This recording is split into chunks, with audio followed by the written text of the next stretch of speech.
Welcome, everybody. Welcome. As everyone starts filtering into your Not Your Average Investor Show, I am Pablo Gonzalez with my unbelievably awesome co-host, Greg Cohen. Say hi, Greg.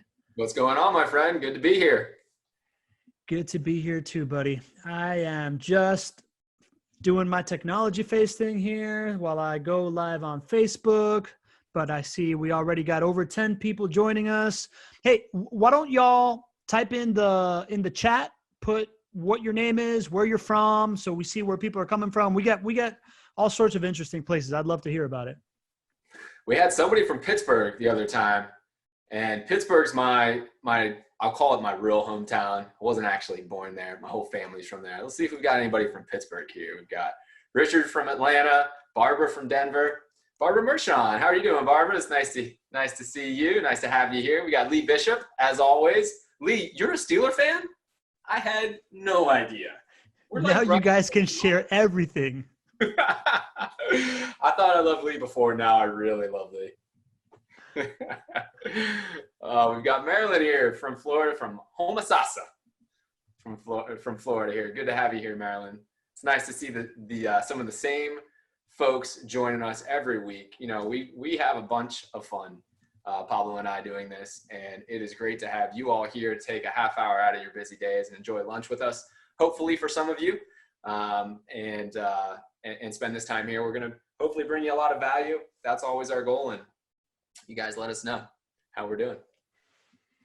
Yep. And without further ado, we are live on Facebook. So I'm going to do my thing again, right? Because this is what everybody sees. Welcome to the Not Your Average Investor Show. I am your host, Pablo Gonzalez, my co-host, Greg Cohen. On Tuesdays, we always bring some kind of value, whether it is an informational session, whether it is some interviews that we're going to have coming up next week and the following weeks of some interesting people. Thursdays, we got Q&A, and we're just here for you. We're here for the community. Greg, say hi to everybody. So good to be here. Thank you all for joining us. It sounds like we have some familiar faces here on the group. That's incredible. I love that you guys are spending this half hour with us. Wherever you are in the country and the world, sometimes this is lunch for you, sometimes it's breakfast, but we're happy that we're here, that you're here. And so with that, I will kick it right back over to my esteemed colleague. Amen, brother. I'm happy to see the recurring faces. I'm happy to see the new faces. This is awesome, right? Like, I totally look forward to this twice a week. It's the best. A little bit of housekeeping before we get started. Everybody that's joining us here on Zoom, there are two options to communicate with us. There is the chat, which people seem to have pretty figured out. Just so you know, everybody on the chat, you are only speaking to the panelists. You got to change it to put panelists and attendees if you want to chat to other people. If you have specific questions for us, the best thing you can do is to go into the Q&A segment on the tab and put your questions in there. I keep track of all these questions. I keep track of every comment so that somebody from the JWB team can reach out to you in the event that we don't get to it today. But I also promise that we will get to it in the Q&A on Thursdays. So we'd love to have you there. I posted it up on the chat. I will post it again. If you want to talk to somebody at JWB because you want to understand exactly what a rental property investment can do for you, for your cash flow, for your retirement outlook, it's really easy. Go to chatwithjwb.com. You put in your name, number, and email, and set an appointment with the sales team over at JWB, and they'll be super helpful. If that's too much work, you can put it in the chat or you can put it in the Q&A and we'll follow up. Like I said, nothing here goes unnoticed.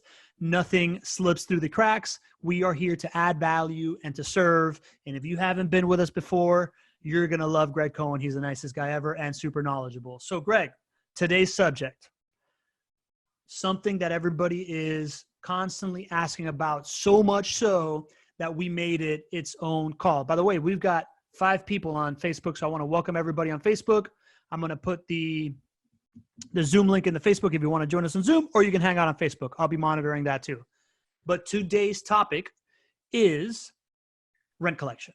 When it comes to rental income properties, rent collection is that cash flow. And while we have been giving out morsels of how it's affecting things, we want to do a deep dive into exactly where it's at. We are now more than a month into this crisis, and I know that you got plenty of stuff to give out. So are you ready, my friend. I was born ready. Most people, when we talk about rent collection, either they're fearful or they're bored about it. I know everybody on our call right here thinks about rent collection and they're super fired up. So I'm fired up. Let's jump into it. And, I think the best thing that we can do as educators or entertainers, whatever you think we are, is to provide a whole perspective here. JWB manages over 3,500 rental properties here in Jacksonville. For many of the folks who are on the group here, they're clients, and we manage their rental properties. And so we have all of this data to be able to package together to give you our thoughts, and it's all real time. And I think real time information in a time like this is the currency that people need, that they want. So that's what we're here to bring.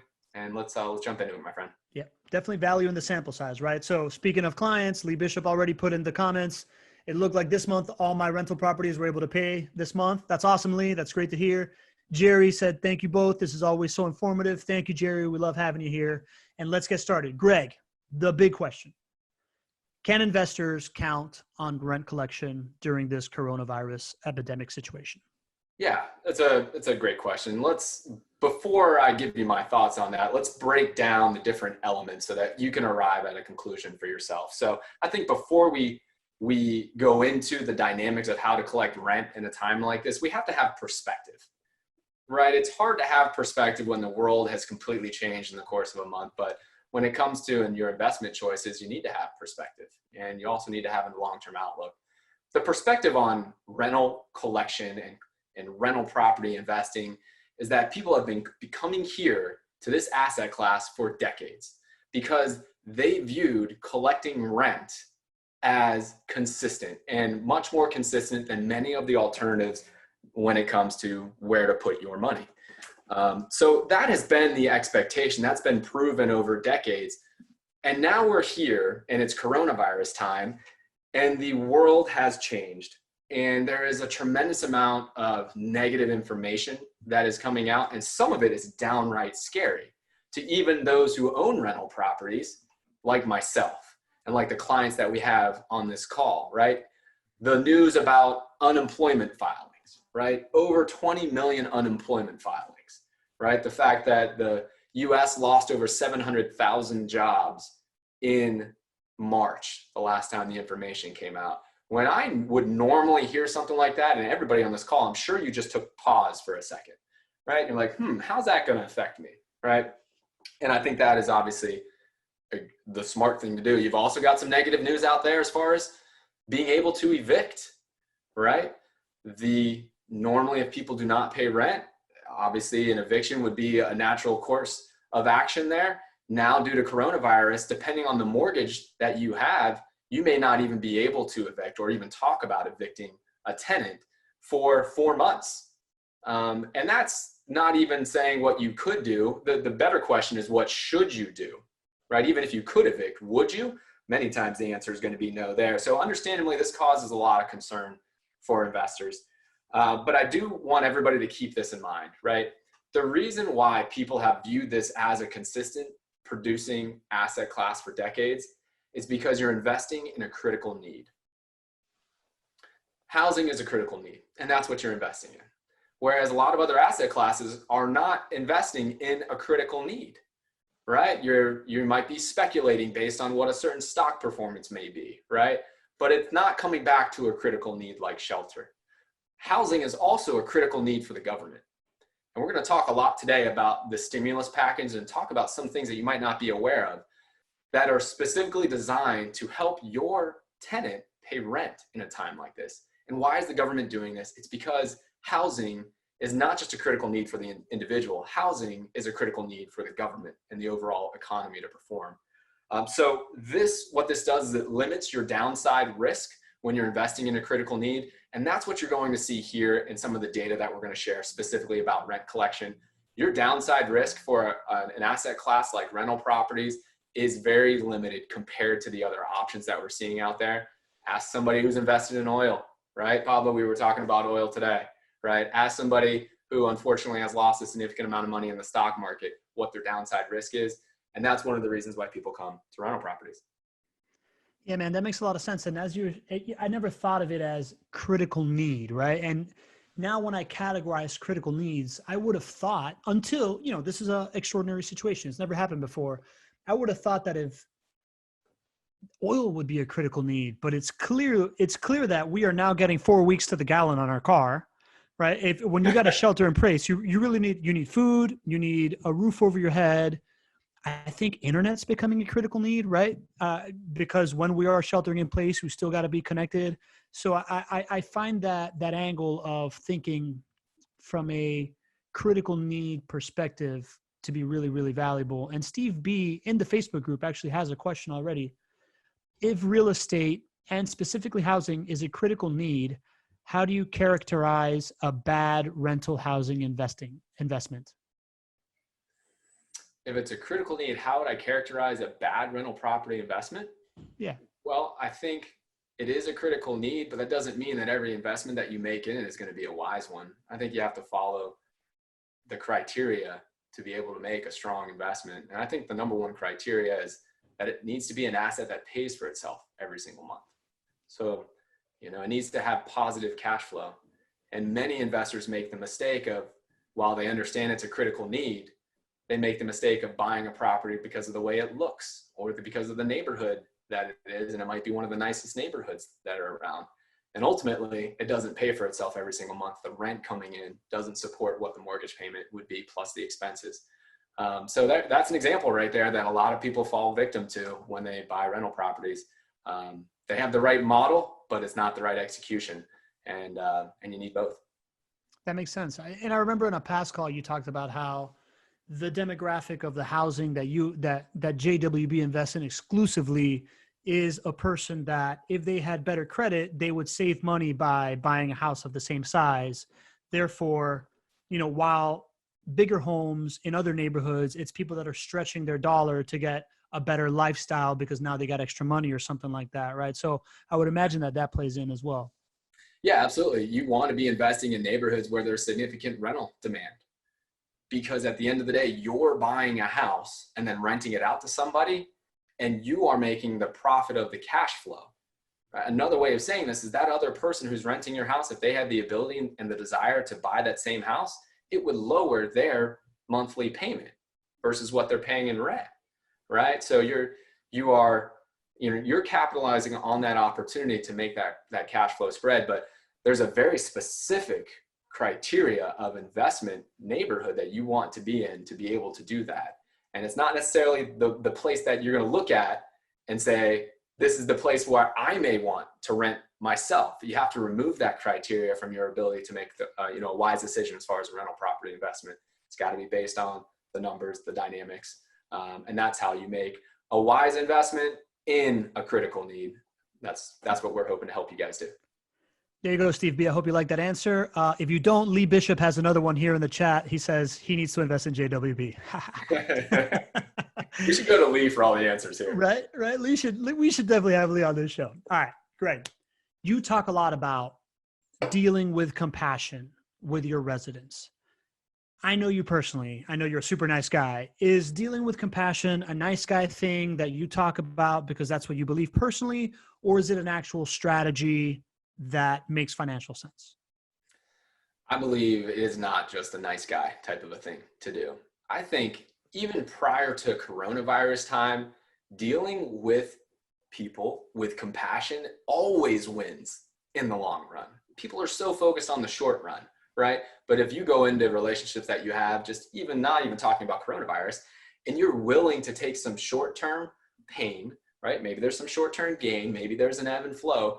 But if you align yourself with individuals in the long run, if you have compassion, I think you're ultimately going to win, especially in a time like coronavirus time. Now, there is not a better time to focus on compassion because compassion's at a premium right now, right? The world generally right now is trying to take care of themselves, right? Understandably, because people are scared. And if you can show compassion towards your resident in this case, I believe that you're going to win in the long run. And that's how I'm acting with my own rental property portfolios, right? I know that coronavirus is really affecting our residents. And so myself, when I went into coronavirus, I said, okay, what am I expecting? I'm going to expect a short-term temporary loss of rental income But if I can use this negative experience for a resident as a way to build that relationship, and I can keep those folks after this is, this short-term temporary loss of rental income, if I can keep those people in my homes for another 2 years or 3 years because I showed compassion, then ultimately my return on investment is going to prosper. It's going to be higher. And so while I'm not advocating that it's okay to not have rent coming in over the long haul, you're actually going to see information to the contrary of it. What I'm advocating is, in a time like this, showing compassion is always the right approach. Occupancy and compassion right now is more important than maximizing your return on investment today.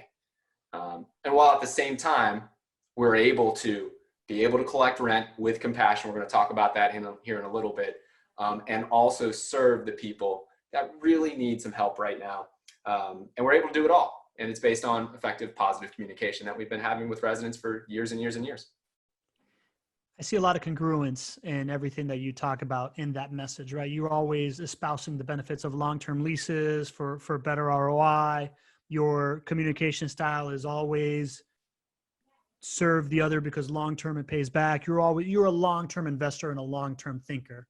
And clearly, if that's the mindset that you want as a client to invest in rental properties, then it's clearly the attitude that you want to have and attract as a client. So I applaud you for being congruent and keeping consistent to that. So that being said, what does compassion look like? What are the tactics of compassion as a landlord? Yeah, absolutely. Let's talk about what JWB is really doing to kind of live out that message here. So I think, it starts with over communication with your residents. It starts with going outside of what you may already know, doing research and having relationships and connections with programs out there that can offer assistance for residents. So we're proactively reaching out and setting up residents with those types of relationships where possible, understanding how unemployment works, understanding how the federal stimulus package works, to be a resource to help guide those folks with specific information that could really affect their pocketbooks. One of the things that we've done that has had the most dramatic impact, and Pablo, you were on our team call earlier this morning, and you've heard this straight from Melissa, who runs our property management division. The fact that JWB proactively made the decision to waive all late fees and to proactively reach out to residents and talk about, for those who needed a flexible payment plan, that we were willing to work with them in their time of need right now, has gone over overwhelmingly positive for residents. And these are things that we did because we felt it was the right thing to do for coronavirus. And so when you have that sort of proactive thinking for the other type of person approach, what you're able to do is to be able, to collect more rent at the end of the day. Even though you are creating a situation that gives more flexibility, what we're finding is that we're able to collect more rent than we expected to be able to do during coronavirus time. And this positivity that we've built with residents should continue to help our clients for years and years and years as their residents stay longer. Prior to coronavirus time, our average resident stayed 49 months in our homes, right? And then when you have a negative event like this, to show compassion, it would stand to believe that the relationship that we have is getting even stronger with our residents. And that should show in coming years that our average tenant stay, our average resident stay would continue to hopefully be longer and longer than 49 months. So we've got kind of a 5-step approach. I'll give you the actual nitty gritty. What are we doing? So the first step, there's a large segment of our renting population, while they're affected with coronavirus, their ability to pay rent has not been compromised, at least in April, right? So pulling the numbers prior to our call here, of the rent that we've collected, 80% of that has been paid in full. And a large percentage of that was paid, in the first few days of the month of April, which is normal for us, for JWB. So you've got a large segment of the population that has not been affected negatively. But what we do is we collect rent normally for those folks that are not negatively affected, and we proactively waived those fees as well as proactively connecting our residents with places that may help with their hardship if necessary. So that was like baseline. What did we do? For those residents that had hardships, that we then communicated our flexible payment options for them. And we work very hard to make sure that their flexible payment plans can work with their budget and can be paid, the rent can be paid during the month of April, right? So rent is due April 1st. Very important for us to be able to work with those residents to have the rent collected in April so that we, of course, can deliver that to our clients and our owners.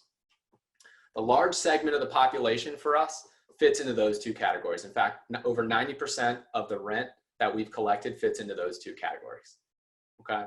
Now, what do we do for the ones that don't fit into those categories? Well, our next level, our next approach is to work on payment plans that may extend a little bit farther beyond April. So April's rent is due April 1st. There is a segment of the population that we are serving as residents that will pay the full month of April in May, right? We have even extended that to June sometimes, depending on what is right for the resident, because we're looking at what their income is, we're looking at their job situation, we're looking at a number of other factors, and mutually, we're putting a plan in place that serves them and serves our owners, because we're focusing on occupancy and compassion at this time. What do you do in a worst case scenario? What do you do with a resident that unfortunately right now cannot pay the April rent? This has only happened to one resident so far. That's the latest information that I have. We only have one of these plans out of 3,500 homes that we manage. But in this case where a resident cannot pay the rent in April, and we look at it, again, we're operating under the assumption that occupancy and compassion is the best thing for our owners. We'll do what's called a forbearance plan. We're going to work with that resident. We're going to collect the most that we can, while also putting them in a positive situation. That may be 75% of the rent that we collect for April. That may be 50% of the rent. It may be 25%. It may even be 0% of the rent for April. We may be willing to forego 1 month of rent for that resident. They have to show the hardship. They have to have documented evidence of the hardship. And we also need to know a significant amount of what their actual ability to pay is right now. So it's a communicative process. Not everybody just gets to go to this step. But when it's the right thing, that's what we're going to be willing to do. What we do in that case is we then add on additional months to the lease that resident would sign up for. So while they wouldn't be required to pay the April rent, we would forgive that. What we would do is add on either 1 or 2 months to the to the lease at the end. So now we do have additional months of rent coming in at the end, which would reduce vacancy and would be a small win for the owner. So that's our 5-step plan. No, 5 steps? 4 steps. That's our 4-step plan to handling these situations. We go from top 1, 2, if 2 doesn't work, 3, and if 3 doesn't work, then we go to 4. Sounds good. That sounds pretty all encompassing. So are you able to put these, defer these payments, put these on this forbearance plan? Is that because you think that the stimulus is going to help people? Well, the stimulus is something that I should describe. A stimulus is a big all-encompassing word about what the government has put together, and various points of this are talked about more, and then various points of the stimulus package I think are going to be more helpful to us as rental property owners. So the thing that was talked about the most was the direct payment to individuals, that $1,200 direct payment that went to every individual who earned up to a certain amount of income. And the vast majority of our residents would be receiving that $1,200 stimulus payment to every adult, plus an additional benefit for dependents and children and whatnot. That's what got a lot of the headlines. What didn't get a lot of the headlines was how unemployment is working, the unemployment benefits. And so that's when you read about over 20 million unemployment filings, why that is not freaking me out as an owner of over 300 rental properties, right? It's because the government, when they put the stimulus package together, they realized that there was going to be a tremendous amount of unemployment filings. And in order for this to work as well as possible, the government needed to come up with a way so that the amount that somebody earned while they were employed matched what they were earning when they were unemployed, which sounds ridiculous in any other time other than coronavirus. Would you agree, Pablo? Yeah, totally ridiculous. What's the incentive to work, right? Yeah. So obviously this is unprecedented times, but people knew, the government knew that if you created an incentive for people to go out and look for work, people were going to go outside and spread the disease. So they had to remove that incentive. And so their whole framework was to come up with a strategy to be able to make it happen so that people would earn the same amount when they were unemployed as when they were employed. What this really means is that every state unemployment check that goes out has a certain cap to it. In the state of Florida, the cap is $275 a week. That's pre-coronavirus time. That typically would come out to about 40 to 60% of what the typical earnings would be for that person who then went on unemployment. Government wanted to get to 100%. They couldn't get it to 100% going through the state system because they were so antiquated.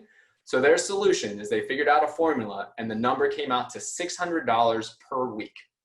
This is the additional unemployment benefits that are included in the stimulus package that are going out to everyone who files for unemployment.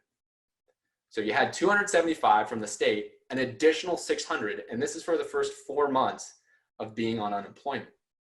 If you run the numbers, for a low dollar per hour worker, it is very, very likely that they will be earning the same that they earned prior to going on unemployment. When they were employed, they would be earning the same as they were on unemployment. And especially for the low dollar per hour workers, there's many examples of where they're actually making more being on unemployment for the first 4 weeks than when they were employed.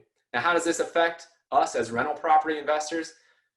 This money is there to go to critical needs. This money is there to go to paying rent, paying your mortgage. What the government is trying to do is to turn what is a health crisis and a financial crisis, and they're trying to not turn that into a real estate crisis. And they have the tools to be able to do this. And this unemployment should have a direct impact on our ability to be able to collect rent and to, of course, bring consistency to owners in the coming months. But that's the good news. What's the bad news, Pablo? You heard it on our team call this morning. Yeah, the bad news is it's taking a little bit of time to get that money to people. There's a bottleneck, which kind of to be expected, right? There is, and it's a big deal, right? So when we're looking at April rent collection, which we'll look here in a minute, what we're assuming is that the full brunt of coronavirus has not been felt in April rent collection numbers. The full brunt of coronavirus and how that would impact rent collection would be this timeline where you've got people who are unemployed, who don't have that, we'll call it residual income coming in from when they were unfortunately let go from their job. They probably have another paycheck or so coming in that would help them pay April rent. But what happens when they don't have income coming in and the stimulus money they haven't received it yet? So we're paying very close attention to when the state and when the federal government is able to distribute these unemployment funds.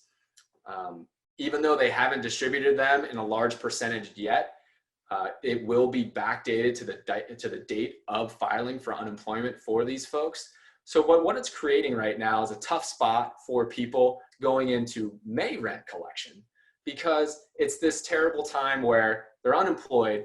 They know that the stimulus money, the unemployment benefits are coming their way, but because of bottlenecks in the state system, they haven't reached the people that need them.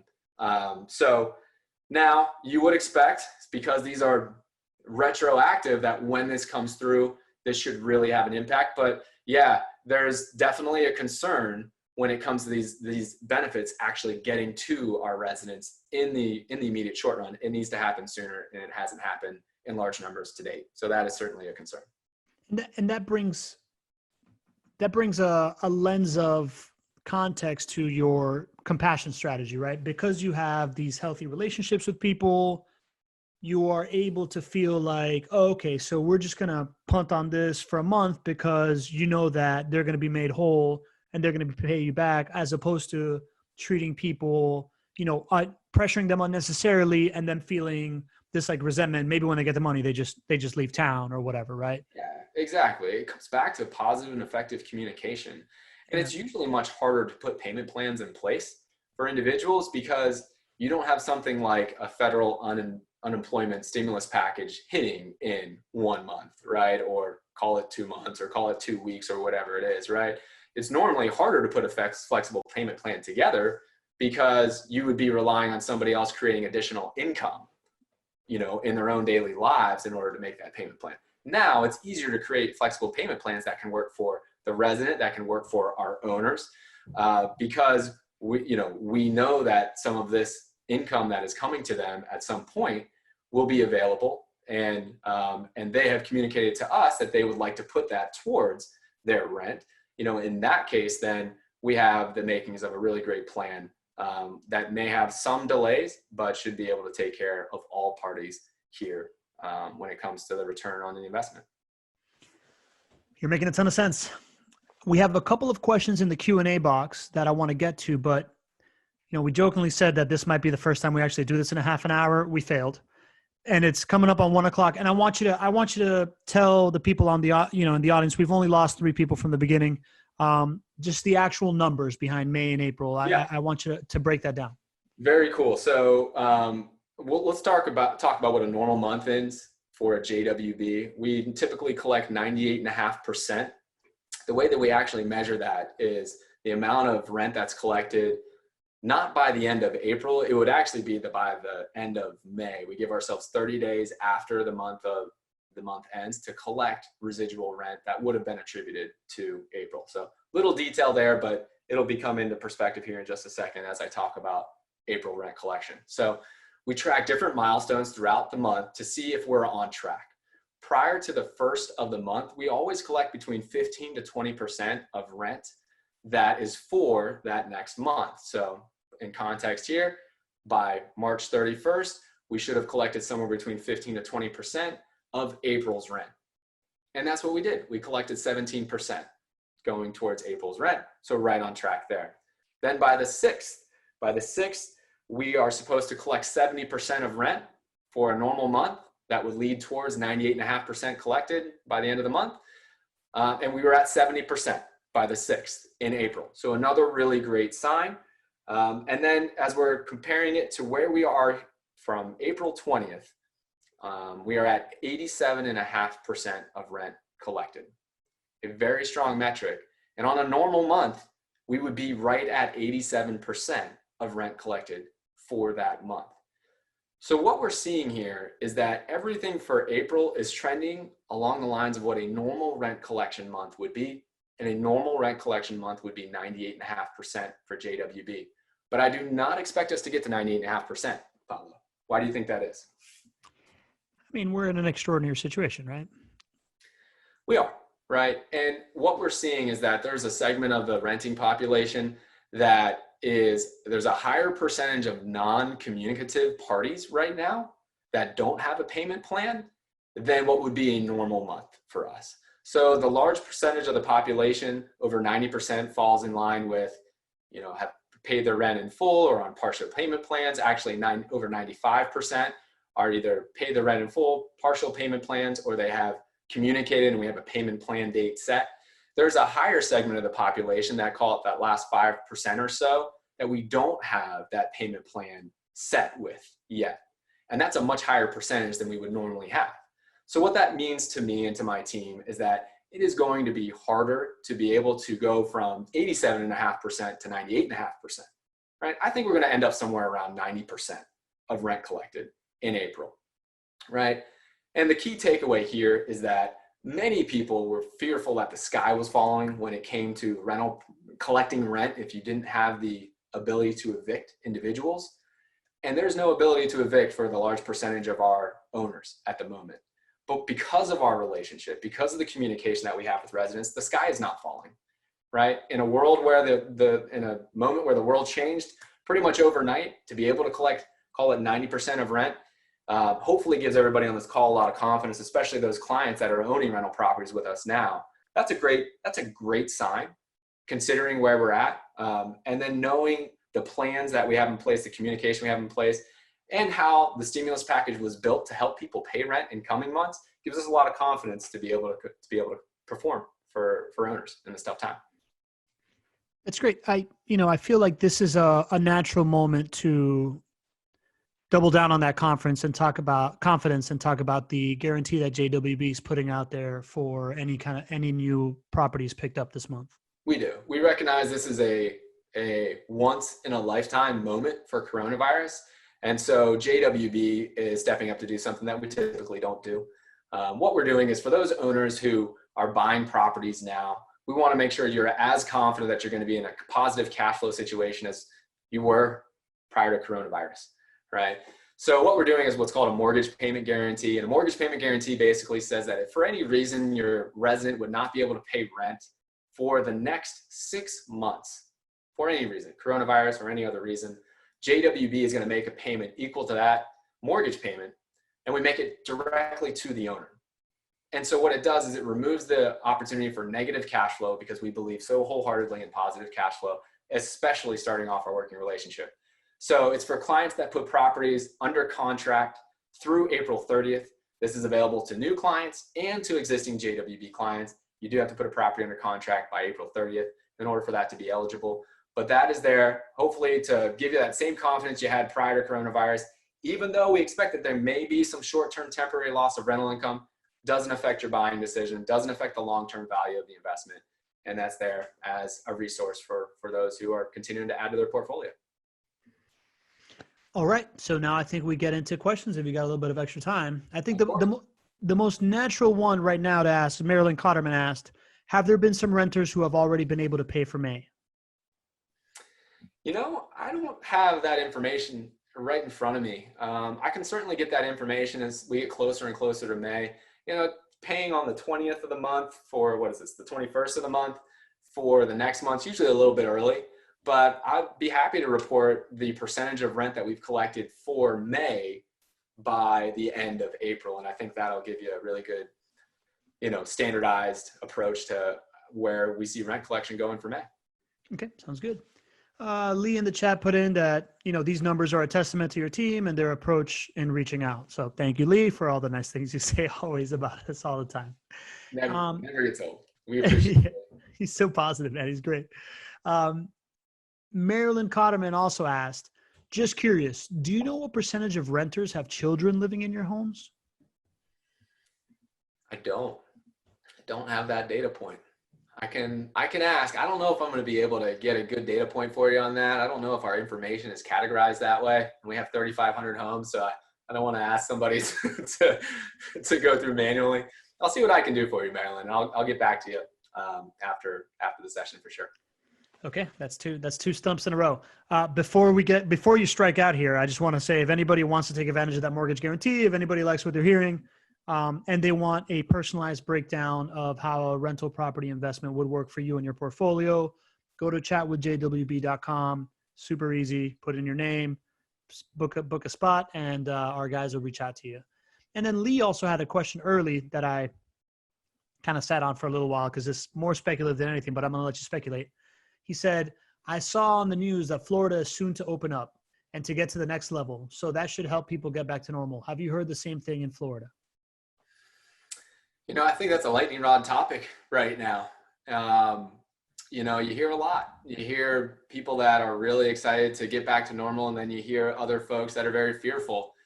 You know, I don't know. I don't know where it's going to land. We received national attention in Jacksonville because we opened up the beaches, and we did it in a way that was there for exercise. It is not there for sunbathing or playing or anything of that nature. And the reason that we did that was not necessarily because the government felt that we were ready to get into that first step that the coronavirus task force laid out. You know, how they gave that 3-step approach to getting back to normal. What many people don't understand is that that wasn't an action that signified we were ready for the first step. What that signified is that it was in congruence with the safer at home order by Governor DeSantis. And so that's why Lenny Curry, our mayor, decided to open up the beaches, because he felt that it was in accordance with the safer at home parameters. So, you know, I think that the 3-step approach that the government laid out, the task force laid out, is a sound approach. And I think that, you know, you gotta be able to monitor cases and see cases decline before you take that next step. So I would expect that when the number of cases decline, then you're going to see Florida take that next step. And then what I would really expect is that, you know, when you're ready for the next step, there's going to be a lot of paying attention to what those cases are. And I think that you could actually take a step back.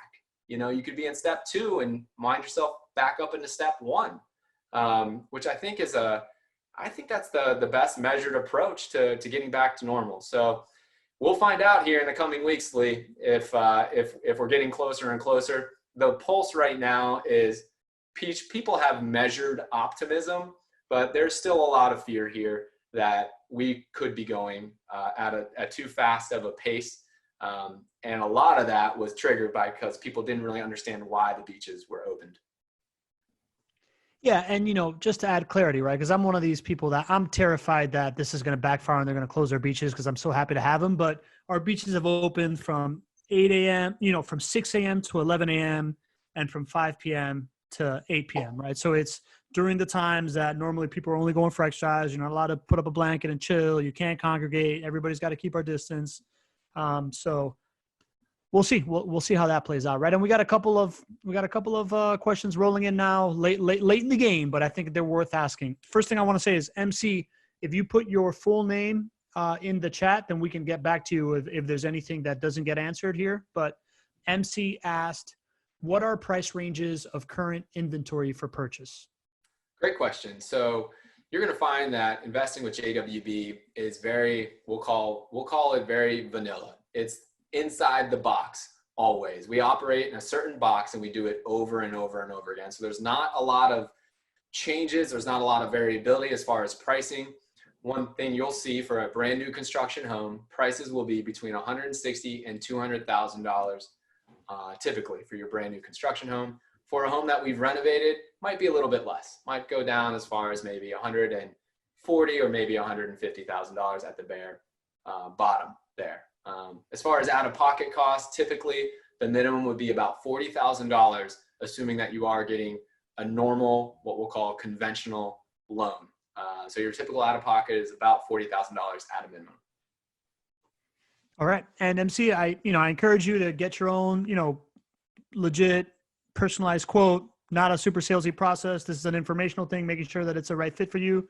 Chat with JWB.com. Actually, Barbara Merson has a comment here. She says, Greg, you guys have been wonderful. I've been with JWB for about 3 to 4 years, and I've always appreciated that you will talk to me, especially when there was a problem. You still spoke directly to me and didn't pass it off to someone else. So kudos to you, buddy. Barbara, it's always a pleasure talking to you. I love catching up, and I love hearing about your business. Barbara's in the bail bonds business, which is always new and exciting, and over there in Denver. So always wonderful to have you as a client and to catch up, Barbara. So thank you for sharing that. I bet Barbara's got some stories, boy. So, all right, last question. And any other questions that roll in, I'm going to keep this on later and just turn off the video and the microphone, and anything else that you think of, you can pop it in. You can join us on Thursday for our live Q&A. We'll get to all of it. And we'll do a little bit of housekeeping after this question as well of where to go next and whatnot. But Richard Gill, I think I'm pronouncing it right, Richard. I hope so, Gill. When setting up a new investor, do you require a vacancy escrow before closing the rental? I'm sorry, could you repeat that? I was trying to type in, and what the heck was I doing? I was trying to type in the Q&A call to help out, and I forgot that I was being asked a question. You're the star, man. Let me do the housekeeping. I will copy paste the Q&A right now and the websites. We need your brain, not your fingers right now, Greg. Please. Richard Gill asked you, when setting up a new investor, do you require a vacancy escrow before closing the rental? Great question. So what Richard's asking about is when you buy a rental property, a smart, a savvy, and educated rental property investor always sets aside money and expects money to be spent on maintenance costs and vacancy costs at a certain point along the investment.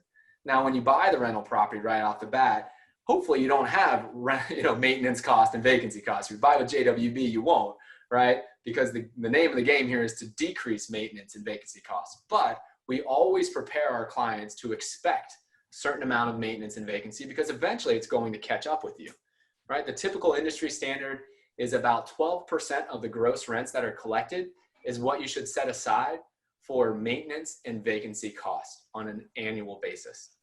For JWB, our maintenance and vacancy costs come out to somewhere between 6 to 8%, depending on the type of asset that you purchase.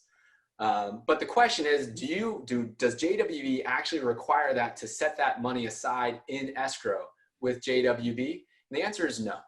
We do not require that much. We're guiding, we're educating you on how to prepare for this. What JWB does is we have an escrow amount of $400 that we do require for the entire portfolio for an owner. And the purpose of this is this should not totally encompass all of your maintenance and your vacancy costs that you'll see on an annual basis, and certainly not over the lifetime. You're going to have more, especially if you own a bunch of rental properties, you own them for a number of years, you're going to have more. We're very open and upfront about that. But what this is it gives us the ability to make this a passive experience for our owners. And any maintenance cost that comes in and it's under that $400 threshold, we have an agreement with our owners that they want us to act on their best behalf and spend their money when necessary and then send them the bill later. It's up to that $400 threshold. So that would be the escrow that would be required to set aside for your JWB portfolio. Anything over $400, we would need to get your approval before we would spend your money. And this works well for somebody who wants to be passive, wants a team to handle everything for them. A busy professional does not want to be the one who's figuring out how to spend the $50 to replace, this door lock or whatever it may be. They want a team like us who can handle that for them. Greg, right now that you said passive, it struck a thing in my brain that I wanted to ask you, but then I wanted to get to the numbers. When you were talking about the compassion strategies and you gave down that 4-tier approach of what you're doing, I wanted to just give you the option to kind of talk about how you encourage homeowners not to reach out to the residents to do this themselves. And that's part of the compassionate approach and how to do it. Can you elaborate on that a little bit?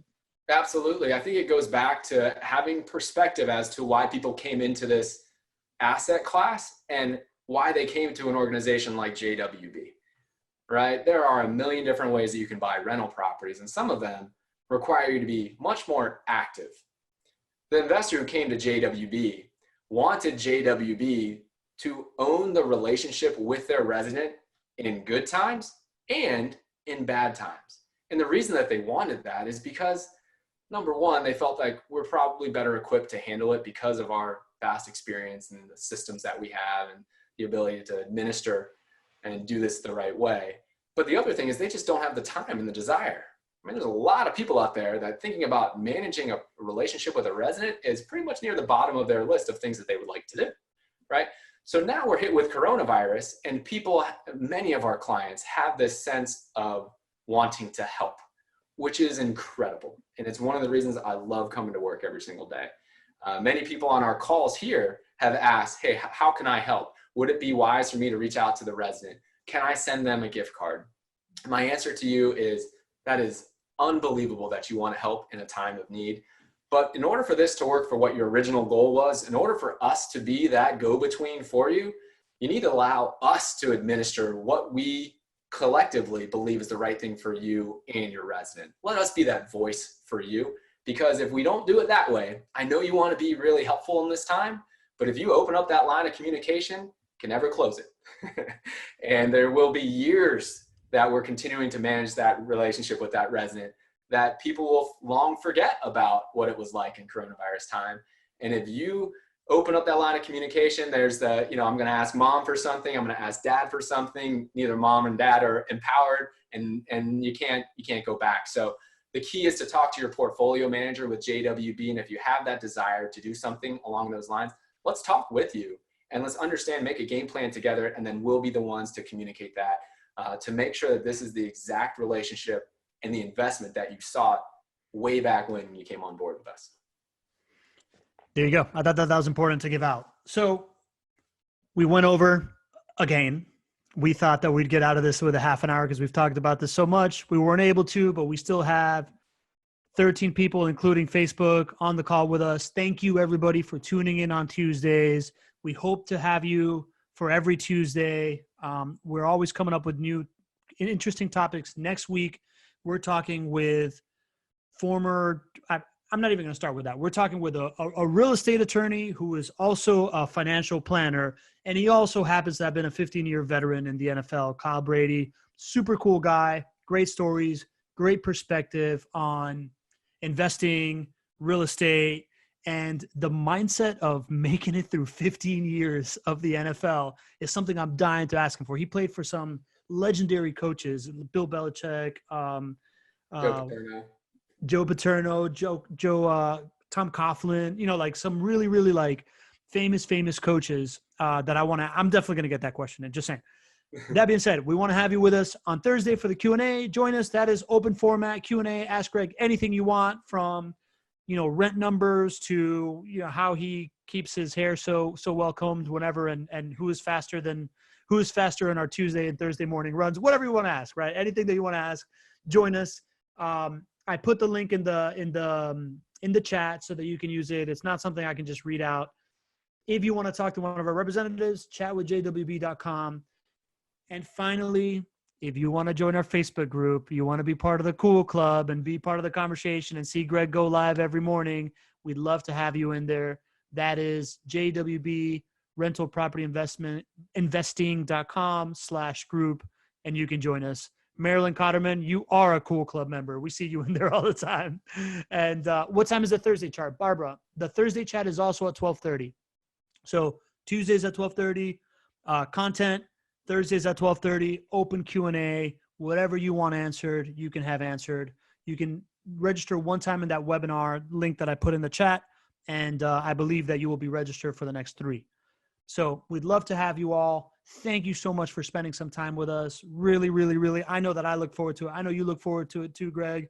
And I'm going to let you, I'm going to leave the video off and the audio off just in case there's any more questions coming through. And I'll let you say goodbye, Greg. Yep. We appreciate everybody's involvement. It gets more and more fun every single week. Paulo and I have a blast, and I hope you guys are having a blast as well. This is kind of creating our own little community here, especially on the Tuesdays and the Thursdays, and in the group as well. I mean, it is kind of the cool club. So we appreciate you guys, everything you're doing for us, making this just a blast. So we'll catch you here pretty soon. All right. Goodbye, everybody. Lee Bishop said it best right now in the Q&A. Thank you both for your time. I think we are all becoming friends. You think correctly, my friend. We are all becoming friends. I love it. All right. See you guys on Thursday. See you.